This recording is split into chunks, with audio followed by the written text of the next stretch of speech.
Hello, everyone. Thank you very much for joining us. As you come in, please say hello and let us know where you're coming in from. How are you doing, Coach Stephen? I'm doing very well, thank you very much, from State Control Britain. That's where I'm from, where it snowed this morning. And if people are detecting I look a little bit bleary-eyed, some people have been following the story of my dog Rupert. Yesterday he was at the vet's, he's had the bandage off, so now his tail is exposed. I did have a discussion about whether licking their wounds was a good or a bad thing, but anyway, I'm not allowed to let him touch his tail, and so therefore I didn't sleep last night. I'm again not after a violin, or don't worry, I did it because I love him and it's not a big problem. So I watched over him so he didn't bite and lick his tail, and then I didn't wake up, but Britain woke up where I am to a lot of snow, so I had to dig out Jane's car so she could go off to her Pilates classes. Oh, no. But I think people that are carnivore are just a bit more hardy, because as she was going, apparently, her phone was pinging with people saying, "Oh, I'm not making it. I'm not coming in. I'm not coming in." Because many of our people, it's just like, well, she's there. She's doing her 3 classes. But if I look out the window, I mean, it's beautiful. It always makes the world look fantastic, doesn't it? Snow. And Rupert loved it this morning. So the people that are worried about him, he was bouncing around. He absolutely loves it. He's going to stay this morning with a couple of people he loves. And yeah, it's great. Yeah. It's snowing up in Scotland as well. All right. Yeah. Well, of course. We've got Sweden. Oh, very nice. We've got Fiji, Scotland, Sweden, Australia, and Derby. Awesome. Derby. You may. Yeah. Hey up, Derby. Hey up. Hey up. Can you say that? Can you still say that? Hey up, cock. Possibly not. Has that been outlawed? G'day, Brendan. How you doing? And Dave's here from New York. How you doing, Dave? New York. Yeah. So there's been a bit in the news this week as it relates to nutrition. A little flurry of things. Yeah, the food guidelines. I mean, it's not perfect, but it's a massive improvement, right? Oh, yeah, absolutely. Yeah, I mean, and a few people have picked up on the fact that it's not in their country. Well, yes, it is the USA, but I do think the USA are, we often follow. Maybe this time we won't. Still in the English lexicon of wonderfulness, we have the Eat Well Guide, which is really Zoe Harcombe calls it the Eat Badly Guide. Hopefully the FDA's new PDF guidelines. And yes, I know, by the way, we shouldn't really even need guidelines, but there are guidelines and they are influential. So we have to acknowledge that they are a step in the right direction, definitely. Yeah, it feels like, it's not perfect, but also we shouldn't let the perfect be the enemy of the good kind of thing. Like, one step forward is better than no steps at all or 2 steps back, right? Oh, yeah, absolutely. Always look at a glass half full. That's what I say. Although if you're an engineer, they don't say that phrase. They don't say, is the glass half full or is the glass half empty? Engineers say, why did you make the glass that size? Yeah, good point. Yeah. There's another few good engineering ones I'll have to think about. I'll have to try and remember them. My memory's not so good for the jokes, as we've talked about before. Yes. New Earth blog, how you doing? Alabama. Does she have a banjo on her knee? And Marilyn is coming in from Pennsylvania. How you doing? So on the food pyramid, you've got you've made one with a special shape. Can you talk a little bit about that, Coach Stephen? Yes. I mean, I did a live stream, so it was an idea that just came into my head on first reading of this PDF, I genuinely got the PDF and I just went straight on. I was actually what really was happening. I was in my Common Sense Carnivore group and everyone was talking about it, and I thought, well, that's a good idea. I'll just go and do my live stream. And I mentioned, well, you can always look at triangles within triangles, and we've got a golden triangle there. A few people have said, yeah, we've got a little bit of avocado and a little bit of broccoli and a little bit of olive oil.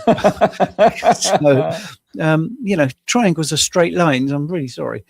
But the point being, that if we look at the whole triangle, it's not bad, or the whole pyramid. I don't think you can call it a pyramid now because it's upside down, obviously. People read from left to right in most countries, and I think visually, when it's images, they definitely scan left to right.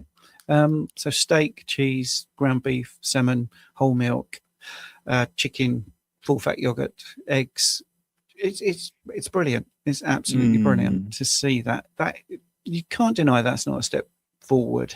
So I call it the golden triangle, and I am going to be saying in my group and also just broadly that we should be living in the golden triangle, and you can't go far wrong. And if people want to have avocado or butter, you see, I haven't included butter, but it would have made the triangle. Well, it'd end up being a pentagon or something. It's not really great. Weird. But if you look at butter and avocado and olive oil, they're not that bad. Butter obviously is the top one there out of those fats, but yeah, I think it's a really good thing. I know we spoke earlier about the fact that it does have a big political name attached to it, but there's so many people behind the scenes. It's not about Robert Kennedy Jr., is it? It's about people like Nina Tai Chow and all the people that make American healthy again. Yes, that might also trigger people, but let's look at what the triangle is showing us, or the inverted pyramid. It's showing good things. Yeah, and like you say, you could kind of look at the politics of it and whatever, but it's not about that, because the people that are influencing it are those people that they called in, like the Nina Teicholzes, and I mean, even Paul Saladino has been in with them a lot, right? Yeah. Oh, yeah. Absolutely. And their goal is to push whole foods and to get this, and I do like the fact that the whole grains are really struggling to get in there. Yeah, absolutely. Yeah, it's really good. But yeah, it's a step forward. It's not perfect, but a step forward is better than nothing, because look at it in terms of Kaizen, right? It's one small improvement after the next, right? The next one might drop the whole grains off altogether. One can hope so, but I think, yeah, that's quite a reach. But yes, let's hope so. But what I like about it though is, like, it looks as though there's no food manufacturer influence here, as far as, like, there's no kind of like real cereal looking cereal or something like that, right? It's not like it's not like a real processed kind of cereal looking thing in the whole grain section even, right? Yeah, well, that was a couple of the big things, wasn't it? It is promoting whole foods, so processed foods, and I don't care about getting into the nuances of what is a processed food. You've only got a box of cereal is a processed food. Lucky Charms is, it's painfully obvious. It's just semantics, and and also the 2% limit on sugar for kids as opposed to 10%. So you're not going to get the cereals in there because they would exceed that. So yeah, it's good. It's whole. Look at it. Every single thing there, pretty much, is a one ingredient food apart from the bread. Right. And doesn't come in a box really. I know the whole milk has a container there. I would prefer to see that in glass, but maybe for the visual, they couldn't really do it. Right. Yeah. And I think one of the nice things about a change like this is usually they never change back. Like, you know, no, a government in the future is not going to go, oh, we don't like this idea, even if it's, you know, the opposition. If when they get in, they're not going to go, no, we're going to scrap this, because it's too much work. No one wants to do that kind of thing, right? In government. So yeah, it'll stay like this or get better, I think. Yes. Yeah. I think it's such a big step. It really it's such a good. It's a good first thing from this administration. And like I say, what I hate about politics, and this is why I don't talk about politics much on my channel, is people get wedded to a particular party, and they can't, if their party or their allegiance isn't in and the other party does something good, they just can't bring themselves to say, well, that's actually quite good. Or the majority, and certainly the media, because the media are pumping out the vested interests behind the scenes. Right. So we need to forget all that and just say, doesn't matter who brought that in, who's behind it. That's a good thing. That is a good thing that's been done. Yeah. Simple. Yeah, definitely. But and yeah, we know we need to stay in the yellow triangle. Yeah, I mean, I think that was me just thinking it is a good idea to have the golden triangle as a sort of focus for us. But like I say, I mean, there's people on keto and there's people on low carb, and they believe they are thriving if they have some fruit and veg, and I can't deny their experience if they feel that that's working for them. I tell you what, if people were in the whole pyramid, apart from the grains, I would say, and they're thriving, you know, more power to their elbow. But I would also say to them, why don't you try living in the golden triangle for, you know, 30 days or 60 days, which is something I'm going to be promoting in my Common Sense Carnivore group. We're going to do a daily thing where you can just come in at any point and just do a 30-day challenge, which will be, you know, a separate sort of part in the classroom, and just move towards that. So get the whole pyramid and squeeze it up into the top left and eat those things. And then even then you can say, well, am I still thriving? Is there things I don't need? Do I need so much dairy, for instance? You know, so yeah, I think it's good, and I like the way they put it together. Really, I think it's deliberate. Personally, I think you can look at that and say, yeah, I'm going to live in that side of it. Or if you're a vegan or vegetarian, you could actually say, well, I'm going to live in the other side. My golden triangle could be what they're going to exclude. You know, so I think, apart from the picky people who say, well, you still got butter then in the wrong side, you know, but you know, it's not a bad graphic, and it's not a bad idea what they're doing. So Marjorie is just commenting, I heard the reason for the 10% limit on saturated fat, and don't get me wrong, I think it's great within your guidelines, was because of WHO and lobby groups. Yeah, I think that well, yes, I think you're nearly there, Marjorie, because let's be honest, let's say they took the whole limit off and said saturated fat is fantastic. You can do that. Everyone would be talking about that. It's such a sort of elephant in the room, and you've got people at Nestle and Harvard with all these vested interests, and the story wouldn't be about whole food. The story would be about saturated fat. So I think it's a smart move, because yes, it has been picked up. I picked up on it because, you know, and I also immediately realized why they were giving it a 10% limit, because there's still so much misinformation about saturated fat, and lots of, studies that prove saturated fat is healthy that have been suppressed. And I think if they'd gone the whole 10 yards and said, we're fine with saturated fat, there's no limit, I think the whole story would be about, whoa, you're killing people, putting all this saturated fat into their arteries. This way is people talking about the reduction in sugar, talking about the introduction of whole foods, and talking about moving away from processed foods. And as you rightly said there, looking at that pyramid, there's nothing in a box really. There's nothing really processed.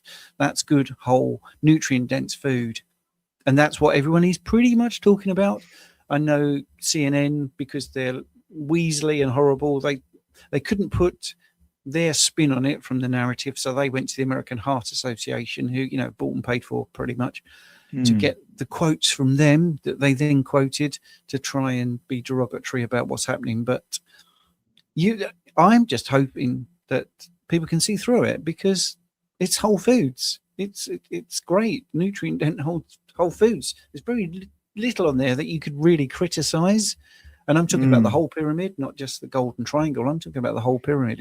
It would be hard to say that that was a bad move, and that the 10% limit is, I think, people being smart cookies and making sure that the conversation's about the right thing, not about politics, not about dogma, but actually, yes, it is hard. I mean, there's a couple of other comments. If we're eating this way and we're eating the right amount of food for us, and we're eating to satiety and only when we're hungry, which is the best way to eat. Whereas Jonathan's yesterday, Carnivore Muscle, said, you know, people don't talk like the guidelines. They say, this morning I had 4 eggs, 2 rashers of bacon, then I had a steak. They're not talking about quantities. They're not talking about anything other than when you living with whole foods, you don't say I had a 500-gram steak this morning. You say I had a sirloin this morning. I had a couple of eggs. Right. You know, so I think getting back to being intuitive is going to be helped by that graphic. And the other thing I will address, because my live stream did seem to get a lot of comments and people bringing up some great points, is, but people don't take notice of the guidelines. It doesn't mean anything really in the real world. Well, even the people that wouldn't even know these have come out, they will be impacted indirectly, because they will see in their schools and they'll see in their hospitals that these guidelines may be actually improving those situations. You know, if we take 5 a day, which is a copyrighted, you know, trademarked phrase in some countries, which is why some countries have 7 a day, you know, that's dogma, that's guidelines, and that is still in the way we speak. It's still a thing. Oh, I'm having my 5 a day, you know, even if it's used as a joke, you know. So, so I think that's it. Like, I've had apple pie and I've had, you know, raspberry cheesecake. So I'm getting, that's 2 of me 5 a day. Well, no, hang on, just because you got raspberry and, you know, apple in it is still bad. So I think this is the way ahead. Whole foods, nutrient dense foods. Really simple graphic. Don't worry too much about the political allegiance behind it. Just look at it. And yes, there is a 10% cap on saturated fat, and it is difficult to navigate if you're eating the proper amount that you need. But we don't need to worry about that. And I tell you, some people getting up to 10% saturated fat is such a big improvement, because, you know, I've had over 1,000 clients. You've interviewed over 1,500, I think now, Dave, and it's not eating enough, and certainly not having, and being fearful actually of fats. That's probably the best thing to say. Right. That's going to start to be eroded. So I'm really happy with that. And I think I can only see good things coming from it, really. Yeah. And I hadn't thought about that point as well. Now that this has come out, this is going to affect, as you say, all the kind of the schools and the military and all this kind of thing is going to be pushed out to them. So this is going to become much more normalized, right? Yeah. And you I mean, if we want to go into this even more, I didn't want to bore people about this because I've already done the live stream, but obviously new people watching today. Another great thing is I'm a specialist practitioner in obesity and diabetes, and I've been doing that for many, many years. And to be able to recommend a low carb keto or carnivore diet has been difficult, because in the public regime, there is, you know, in the public literature, there's no recommendation. Well, now that is an option. So if you want to do the call to authority, now there is, even in the food guidelines from the USDA, a low carb ketogenic or even carnivore option, you know. So if you've got diabetes, if you're obese, if you've got other metabolic conditions, which in the rudimentary PDF that was first released, they don't go into the metabolic conditions, it's okay for practitioners to consider low carb. Great. Straight away, that is a big thing to have, a feather in your cap, because you have the power now to say, well, this is the FDA and they're saying it's an option. Right. And this is great. This is great news, especially for diabetics, where we know, I often say there's hundreds of thousands of people that reverse diabetes with low carb but I possibly think it's into the millions, to be honest. Yeah. And it I'll just take this off the screen because I feel weird talking to you as a small icon. Yeah.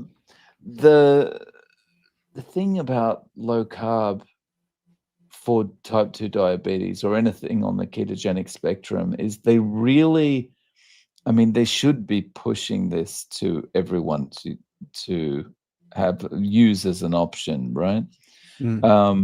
I spoke to Nurse Lucy last night, and she was telling me the state of the hospital, the NHS, you know, related to diabetes. Like there was someone with a blood sugar of 21.6, or in milligrams per deciliter, that's 388.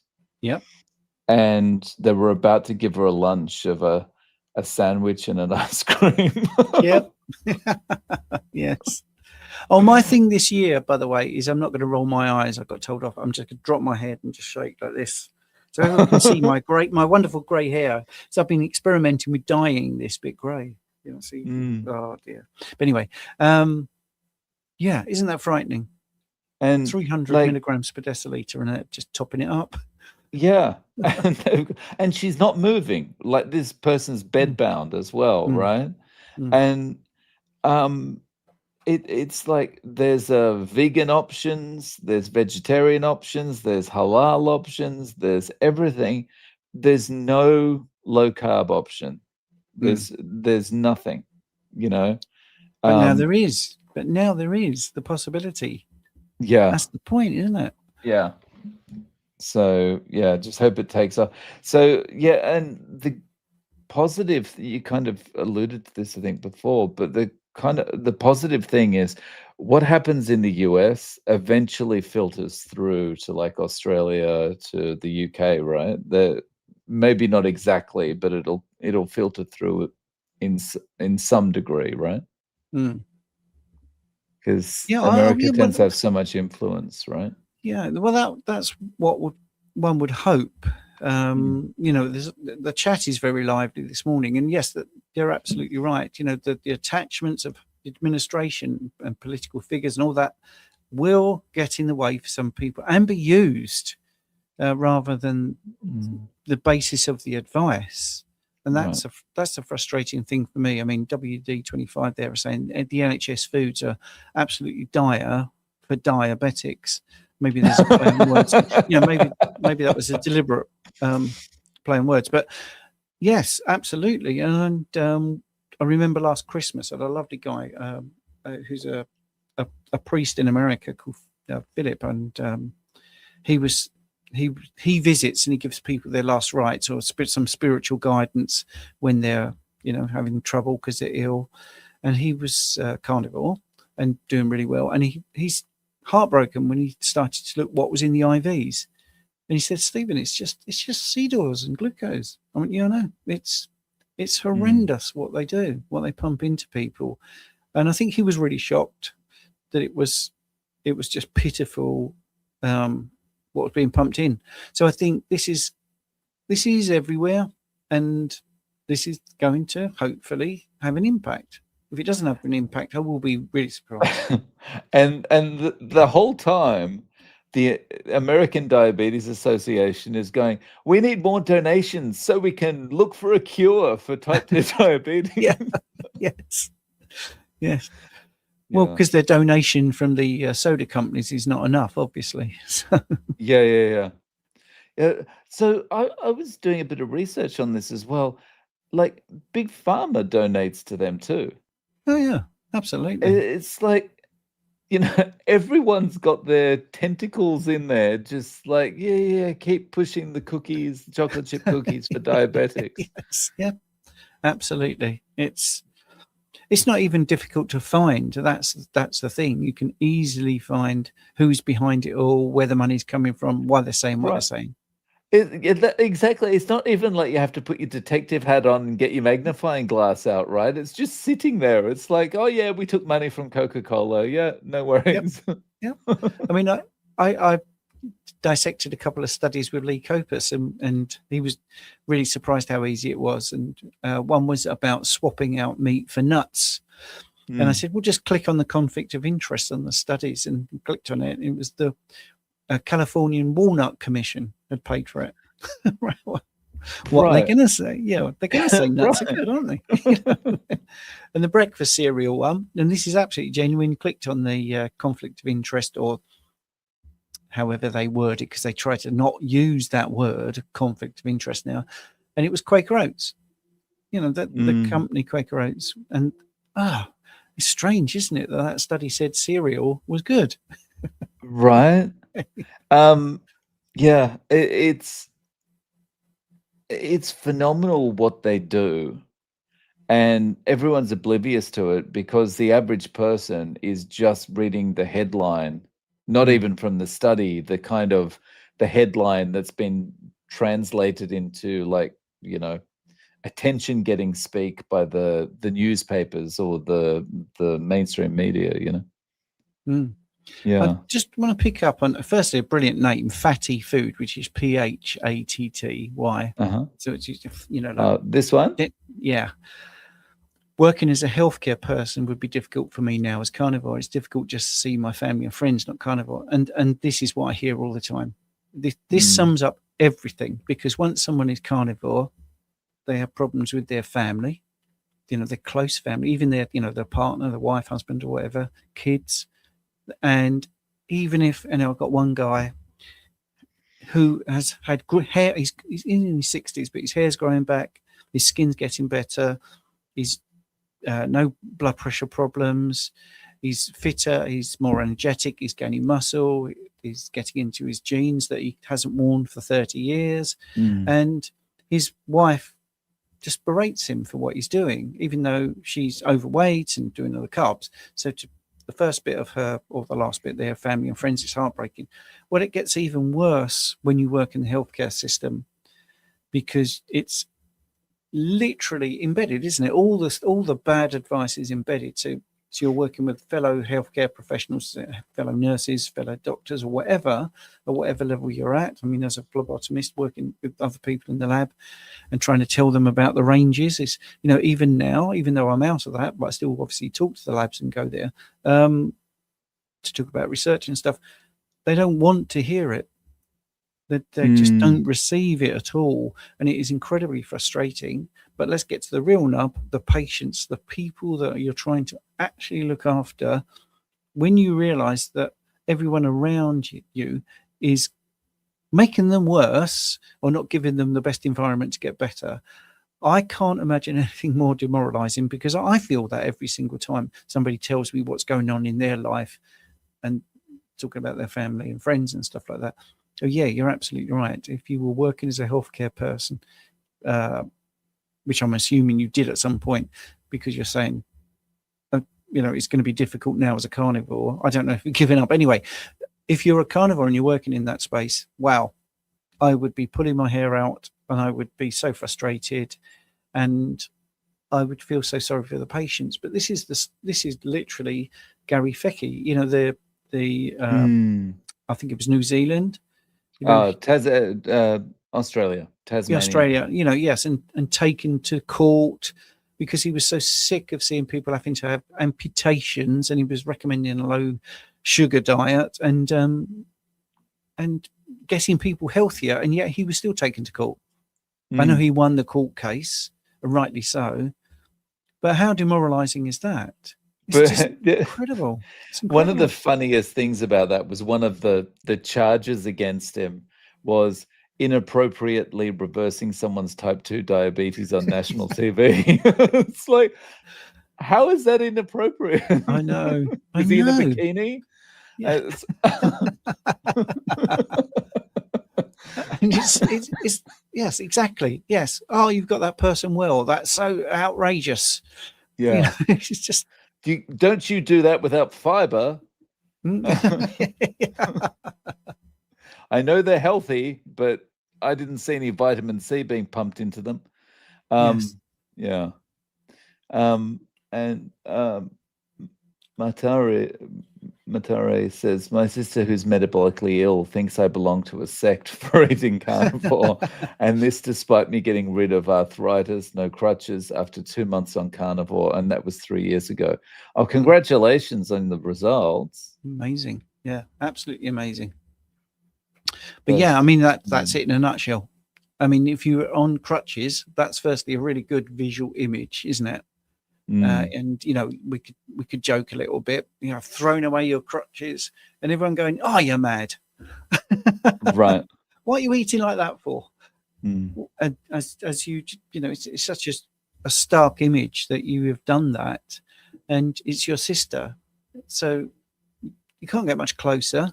I know sisters sometimes don't get on, but you know, that's someone that's close to you, has seen you ill, and then has seen you throw away your crutches and get rid of arthritis, and they still think it's a sect. Well, if it is, it's a blooming good one, because it stops you having your arthritis. So, you know, that's the way I look at it. Yeah. Okay, we actually got a question here. Well, we don't want that. Do we? I mean, you know, let's not get too serious about what's happening here. Question. Steve, apart from the obvious risk of injury, is it unhealthy to engage in risky activities such as motorcycle riding or mountain biking due to elevated hormones, similar to hunting? No. You know, this is, I suppose, the adrenaline junkie, you know, thing.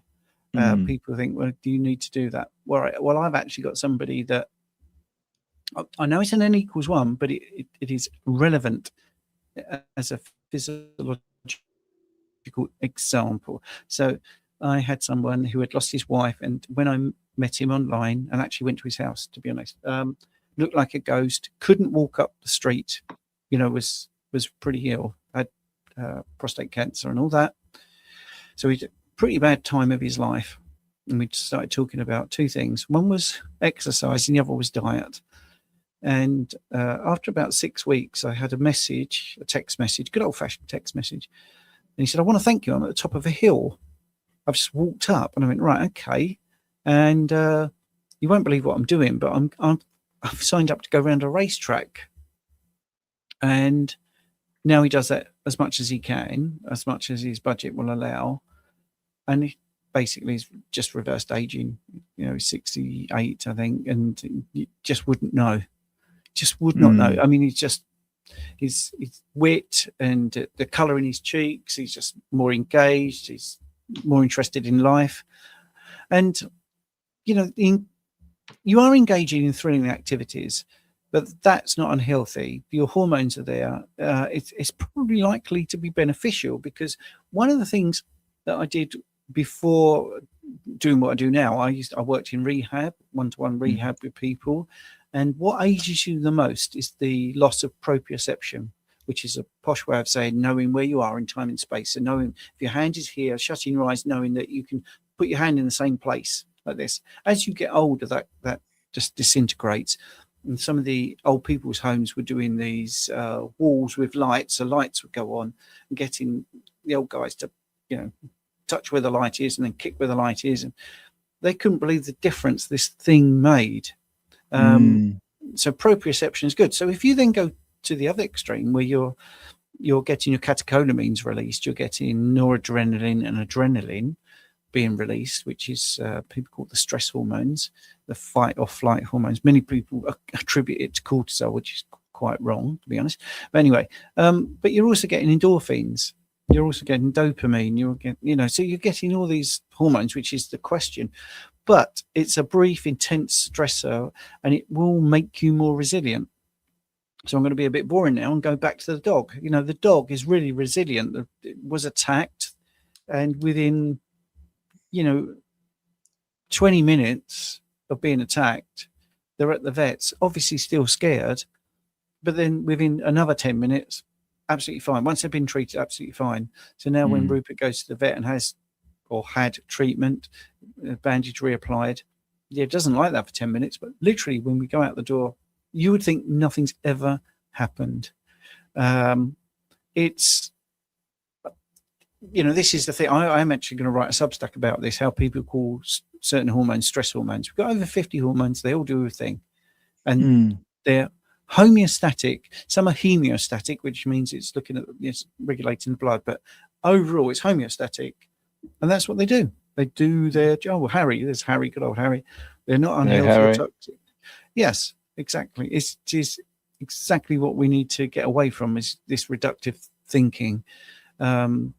You know, I was reading a terrible influencer. She's got about 250,000 followers, and talking about fad diets, and you don't want to raise your stress hormones. And well, those hormones are not causing you stress. It's an outside influence, and it's doing its job. And if your blood glucose is a little bit low for whatever reason, then glucagon isn't a stress hormone. It's going to raise your blood glucose because your body thinks that's appropriate. Simple as that. And, you know, why is everything going down good? Well, that would mean ever going up is bad. Well, that's ridiculous, because you need your hormones to make sure your blood pressure, if it does drop, goes up a bit, or your blood glucose drops, it goes up a bit. That's not stressful. That's its job. It's crazy. But yeah. So yeah, doing those sort of things. Yes, apart from the obvious danger, which you covered in your question and what Harry's saying, is just, yeah, I think you'll get so many benefits, and, you know, mental health benefits. You're going to be sharper. You know, one of the great things about things like cortisol, adrenaline, noradrenaline, is your mental acuity is heightened. It makes you more aware, more alert. That's got to be a good thing. Got to be a good thing. And then also, it's a dopamine thing. If you're really enjoying it, when you're doing the actual activity, the dopamine doesn't rise, but the motivation to go and do it, that's what the cortisol is doing. So you know, that guy would go online, look to see track day, and the dopamine would elevate there, a bit like Pavlov's dogs. You know, when they heard the bell, they salivate because the bell is associated with food coming in. So, yeah, it's a good thing. It's a good question. Sorry, I've gone on a bit about a very simple question, but one of it's great. The best rushes is jump out of a plane. That'll get your adrenaline going. Yeah. Especially when you forgot your parachute. Oh, yeah, yes. And I did it for charity. I do a lot of work for charity. Yeah, years ago I did parachute drop. Yeah. Would you do it again? Well, this is the interesting thing. I loved it, but when you get to 61 compared to 26 when I did it, I think, you start to get a little bit more aware of your potential risks. You know, I don't want to be out of work. I work for myself, so if I did fall, break my leg, or do something, all the practical things come into mind. Walking the dog, right? Notice it's not about dying. It's about practicalities. If I was to injure myself in any way and I couldn't work and I couldn't look after Jane and the dog, then I would be cursing myself for, you know, a flippant moment. What about yourself? Have you done it? Yeah, I did it about 10 years ago. And I was scared, as I only did it because my wife wanted to do it. And so I was really scared. I was trying to put on a brave face and whatever, but I thought it was excellent. The only thing, I don't like the video that came from it, though, because I look like a dog with its face out the window, you know. Yes.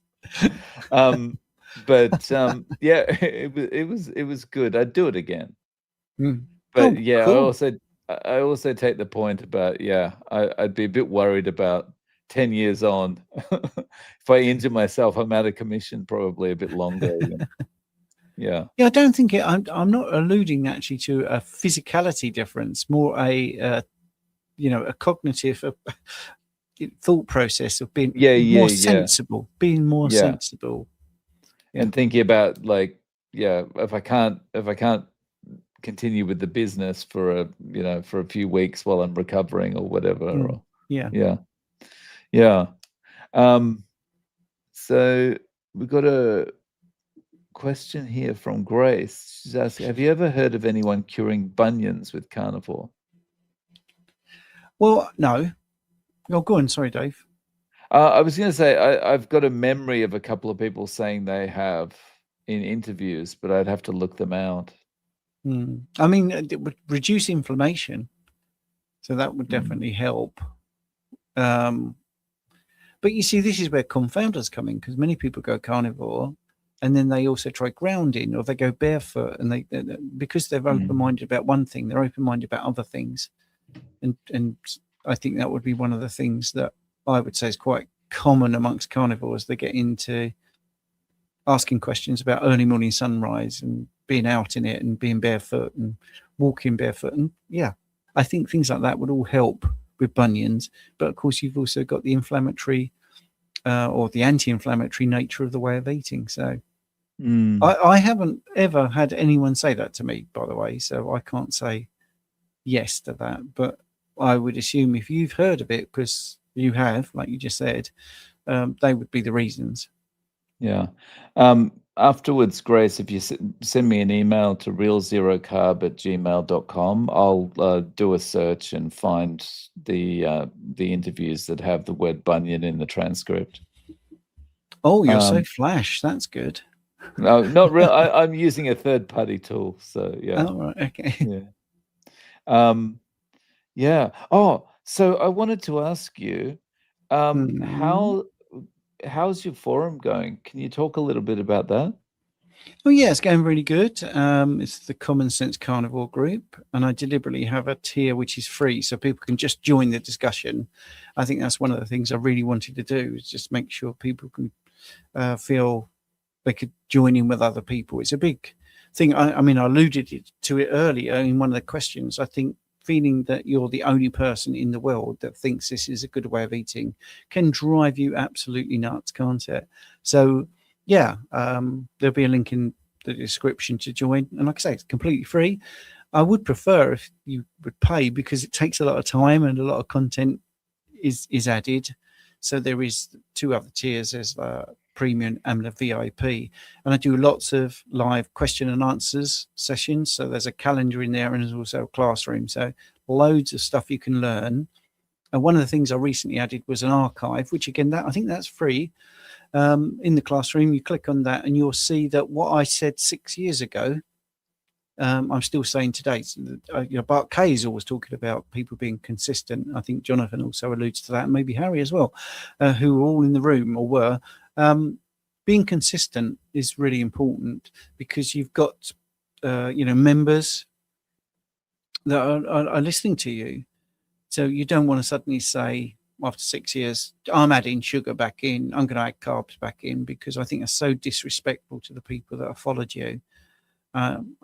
It drives me nuts. So I added this archive thing. So you'll see the fact that I didn't used to dye my hair grey, and I say the same things. And I think that's what I want people to understand is I've been around here for 6 years. I'm still saying the same things as I said 6 years ago, because I'm looking at the physiology. I'm looking at actual results. I'm not looking at something to get clicks. I'm just trying to get the information out there. And that was the idea. So it's a little bit of physiology, a little bit about the bloods. I'm trying to put more and more on there about how to read the bloods for yourself and how to understand that, for instance, those numbers are not the be all and end all. They all have errors around them. Recently I had a client who was doing really well and then suddenly thought she wasn't, because there was a couple of red marks on her latest bloods, and we noticed they'd changed the ranges.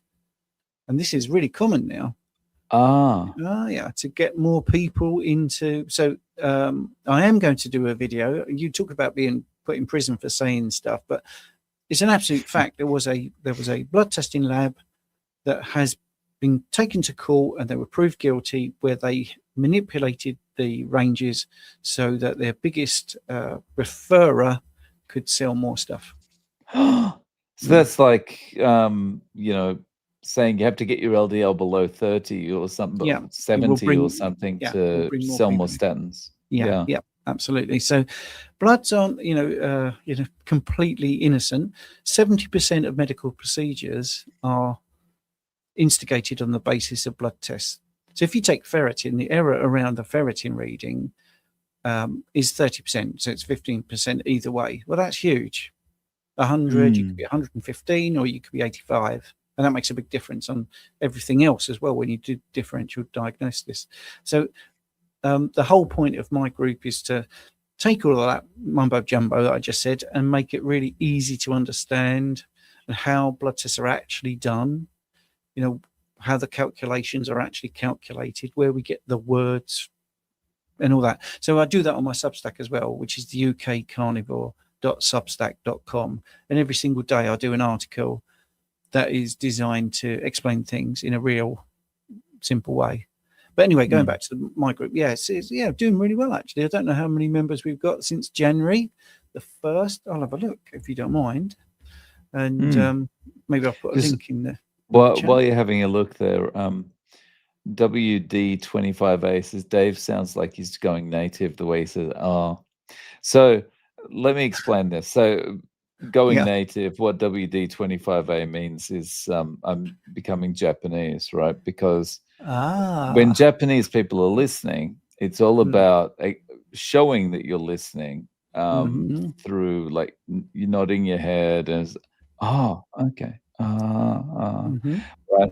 So this is why, for anyone who wonders, why is Dave muted all the time when his guests are speaking? This is why, because I would be constantly interrupting them with my oohs and ahs and stuff like that, right? Because I've lived in Japan for 20 years in March this year. So it's, that's what? 40% of my life. So I've picked up some habits. Cool. Yeah. So 264 members. See, but most of those are enjoying the discussion, by the way. So cool. Yeah. So we're talking at the moment, the hot topic is tinnitus and myths that have been debunked, a muscle building YouTube channel, which probably would be Carnivore Muscle, I guess, but I don't know. CGM curiosity. Is BMI still relevant? So it's all stuff, fat to protein ratios. So it's all just people having a laugh as well. The registered dietitian doll starter pack, which is a sign saying meat is dangerous. Apples, a big bottle of corn oil, and a plump person, shall I say? So yeah, it's a nice group. Speaking of having laughs, did you see Sean Baker posted cooking with Francie video today? What was that about? On his ex.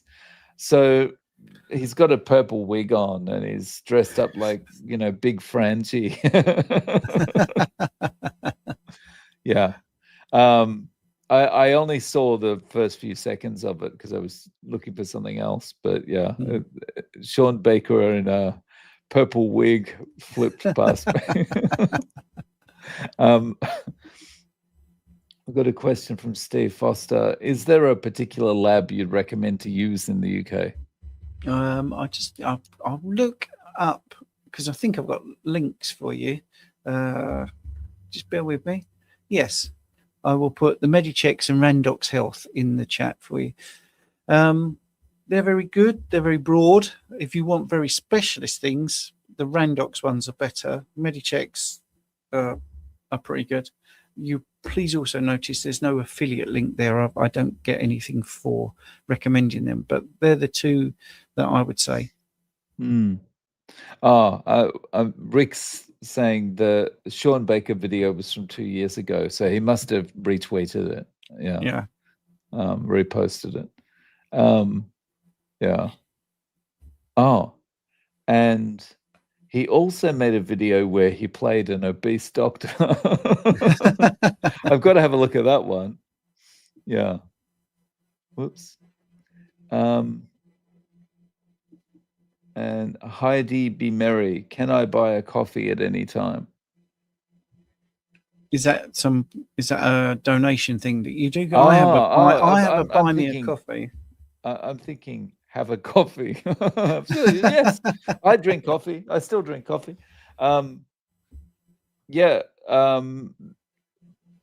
There's buy me a coffee links in our descriptions, right? Have you got that in yours? No, I'll put that in there as well, which is where you can do a donation. But there's material on there as well, so it isn't just a case of people want to make a donation to help me along. Oh, nice. There's also articles and sciencey bits on there as well.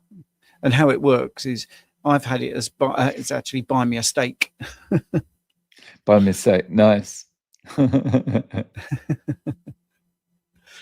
It's been interesting. Heidi's it works when you're done with the stream. Yeah. The links are available the whole time. Yeah. Just copy and paste them. Yeah. Yeah. So what have you got on for the weekend? Are you just looking after Rupert? Well, yeah, Rupert, like I say, what we've done, and I think this is, I'm going to broaden this out to humans really, is try to make his life as similar to what it was before he was attacked. So everything's normalized. So everything that he used to do, so on a Friday, he would go to Jane's dad and his wife. He always do that. So he's gone there, and he's got this lovely couple who lost their dog last year and love Rupert. And this is such a strange thing as well. It's just one of those nice human things. So they're a lovely couple that Jane met at Pilates, and she had sort of flexibility problems. And where Jane works as Pilates, there's a guy there that does rehab who I really recommend, because I used to do the rehab, and I know this guy's really good. And that's how she sort of got more active again. So she was able to walk. If she'd had her dog was still alive, she'd be able to walk the dog and have a bit more fun. So we just said, well, maybe why don't you look after Rupert one morning, just as a nice thing. And Rupert absolutely loves her and loves her husband and loves the garden. He gets really excited when the car, we get him out of the car, he just runs to the door. So he has sleepovers, and they get their grandkids round, and he gets pampered and treated, like an absolute sort of superstar. But we should be doing that with our friends and family. We should be making sure that everyone's out and socializing as much as possible and moving as much as possible, and being surrounded by people you enjoy. Well, anyway, yesterday we had a bit of a problem, and we didn't have any water on. We had to get a plumber, right? And Rupert was with me on the sofa after going to the vets, because I was keeping a watchful eye over on him, and he was a bit tired from all the trying to wiggle away. And the plumber that came round went, "I know that dog." And really? And he said, yes. He was an old couple who live in such and so. I won't give the name. And I went, yes, that's where he does his sleepovers. So, and Rupert recognised him, and it was just. So he is having a great time. He does get a lot of attention, and I think it just diverts away from the illness. So the more you can get away from constantly talking about your health, and just do the things that you like doing, that alone is such a big boon, because you can become, identified by your condition. So if I take my deafness, people don't know that I've got subtitles there to read what you're saying, and I've got hearing aids in, and they're linked to that, and I lip read and all that. I could identify as a deaf person and let it stop me doing things. And I tell you, if I do a conference and I'm talking, I absolutely dread the Q&As, because the acoustics and stuff like that, and I just can't hear what people are saying. But I still put myself out there. And I think that's the thing. Going back to that adrenaline junkie sort of question, you've got to keep doing what you can do. And I think the biggest thing I would say to anyone that's trying to get fit or change the way they're eating is not to worry about influencers, numbers, anything else. Just try and make yourself better than you were the day before. Don't worry. If you can't get out of your chair, well, you don't have to look at these intense exercises and look at Sean O'Mara telling you to sprint. Your intense exercise is getting out of your chair. And that's what I would do. I just constantly, every day, try and get out a little bit more, make sure it's safe, obviously, and just get better. And before you know it, you'll be able to get out of your chair, and then you'll be able to walk to the garden, then you'll be able to walk to the post office, and that might take a year, but it's so worth it. And so this is what we've got to do. So even if you go off piste and you eat the wrong things, don't make yourself feel guilty. Don't think, well, that's it, I might as well do it for the whole week. Just think, right, I made that I made that mistake or I made that decision, but the next thing I'm going to do is I'm going to eat carnivore or I'm going to eat clean, however you word it in your head.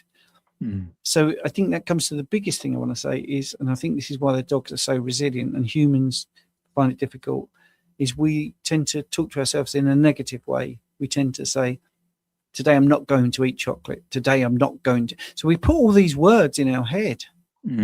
Today I'm not going to have ice cream. Right. But that's not good because you've now started to think about ice cream. So why not think, yeah, today I'm going to have some steak. I'm going to have some lovely salmon. I'm going to look at the FDA new guidelines. I'm going to have some full fat yogurt. And that would be it, I think. I mean, just the way you talk to yourself. So I've gone off I can't remember how that was generated, that answer. But anyway, I think that's a really valid thing to say. I think you're right. Because that's like when you've got kids, right? If your kid's throwing a tantrum, like, no, 3 or 4 years old, the kid's throwing a tantrum, you distract them with something else, right? Take their attention off the thing they're focusing negatively on. And it works for adults as well. You know, if you focus 100% on the negative things in your life, everything's going to seem like the walls are crashing down, right? I remember I had a book a while ago, many years ago. It was like about how to be happy. And the book was basically like, it wasn't a massive book. It was about, it was this thick kind of thing, half an inch thick. But the concept of the book was basically stop thinking about stuff. Yes. Stop ruminating about stuff and you will be happy. Like every time the thoughts come into your mind, like, oh, I forgot to do, oh, this is bad, or just get it out of your head and you'll be happy. You'll be much happier than you are. Yeah. Yes. So just before we finish up, we've got a question come through. I wonder if we can do this one before we finish up. Clippy Day, when fasting or in deep ketosis, do you have any sleep hacks you use? Typically, only get 4 hours. Also, how much activity do you usually target for daily movement to maybe pre-exhaust or enhance sleep? Right. Well, firstly, how do you feel from your sleep? Because some people, 4 hours would be sufficient. Famously, our female prime minister, Margaret Thatcher, Margaret Thatcher. love her or leave, whatever you want to do. She was famous for only needing 4 hours sleep. I haven't slept today. As I said, I've looked after Rupert, and I think we get too indoctrinated even about 8 hours sleep. You don't have to have 8 hours sleep. It's the quality of your sleep that actually matters.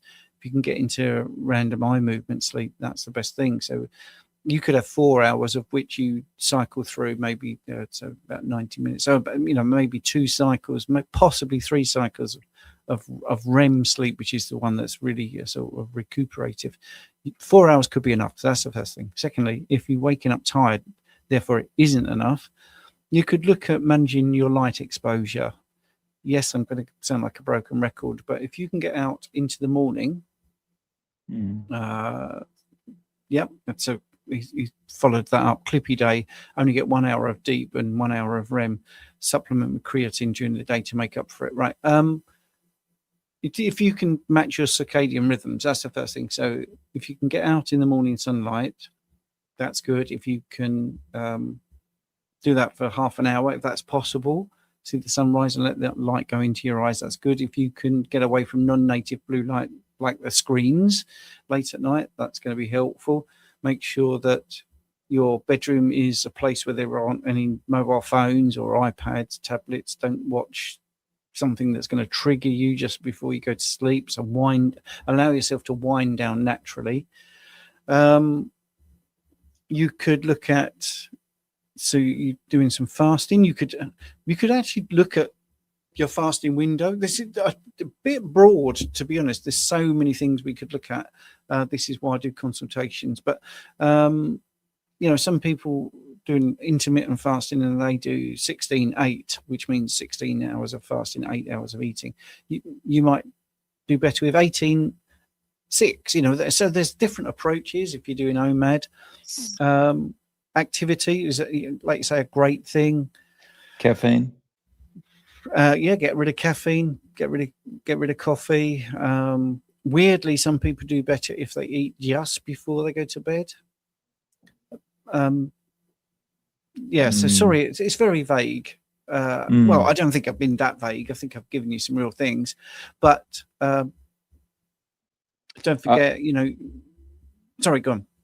I was just going to say, to me, it feels like, because this is something I'm working on as well, is like trying to improve the amount of time I'm actually getting quality sleep. And it feels to me, it's like one of these things, you just got to be testing one thing in isolation at a time. So, you know, if it's getting rid of caffeine, you get rid of caffeine for a week, or you cut down on the caffeine before bed for a week or something, and see if that improves things, and then kind of go like that. So sorry, we're on the hour, and I have to jump off in a minute for an interview before I go. But I just wanted to show this last one from Harold Cruz. Today is 2 years carnivore, celebrating with steaks. Congratulations, Woohoo! Harold. Well done. Yay! Yes, Nice the stakes work. are high. Yes, brilliant. Yeah. That's so good. Yeah. So everyone, thank you very much for joining us tonight. We had quite a lot of people in. Really appreciate your chats and being with us.